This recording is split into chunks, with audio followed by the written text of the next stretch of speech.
পরিবার সূত্রে জানা গেছে, প্রায় ১৬ বছরের এক কিশোরী পাশের গ্রামের এক যুবকের সঙ্গে পালিয়ে বিয়ে করে। মৃতার মায়ের অভিযোগ, বিয়ের পর থেকেই ১ লক্ষ টাকা যৌতুকের জন্য তার মেয়ের উপর চাপ সৃষ্টি করছিল স্বামীসহ শ্বশুরবাড়ির লোকজনেরা। অর্থের দাবি পূরণ করতে না পারায় মেয়েটির উপর নিয়মিত শারীরিক ও মানসিক নির্যাতন চালানো হতো বলে অভিযোগ। এমনকি স্বামীর প্ররোচনায় দাদা শ্বশুরের সঙ্গে শারীরিক সম্পর্ক স্থাপনের জন্যও চাপ দেওয়া হচ্ছিল বলে দাবি পরিবারের। অভিযোগ, গত 18ই মে আবারও ১ লক্ষ টাকা দাবি করা হয়। টাকা না দিলে মেয়েকে ধর্ষণ করে খুন করা হবে বলেও হুমকি দেওয়া হয় মৃতার মায়ের দাবি। এরপর কিছুক্ষণ পরেই ফোনে খবর আসে তার মেয়ে মারা গেছে। শ্বশুর বাড়িতে পৌঁছে তিনি দেখেন কবর দেওয়ার আগে মৃতদেহ স্নান করানো হচ্ছে।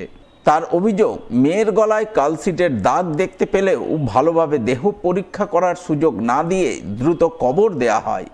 ঘটনার ১২ দিন পর ৩১শে মে মৃতার মা রতুয়া থানায় স্বামী সহ শ্বশুরবাড়ির ৭ জনের বিরুদ্ধে ধর্ষণ ও খুনের অভিযোগ দায়ের করেন।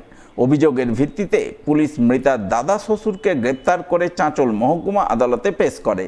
চাঁচল মহকুমা আদালতের পক্সো বিশেষ আদালতের বিচারক জয়শঙ্কর রায় অভিযুক্তকে পুলিশ হেফাজতের নির্দেশ দেন। পাশাপাশি মৃতদেহ কবর থেকে তুলে ময়না তদন্ত করার নির্দেশ দেন বলে খবর। সোমবার আদালতের সেই নির্দেশ কার্যকর করতে ম্যাজিস্ট্রেটের উপস্থিতিতে কবর থেকে দেহ তোলা হয়। ঘটনাকে ঘিরে এলাকায় ব্যাপক চাঞ্চল্যের সৃষ্টি হয়। বহু মানুষ ঘটনাস্থলে ভিড় জমান। অপ্রীতিকর পরিস্থিতি এড়াতে এলাকায় অতিরিক্ত পুলিশ মোতায়েন করা হয়।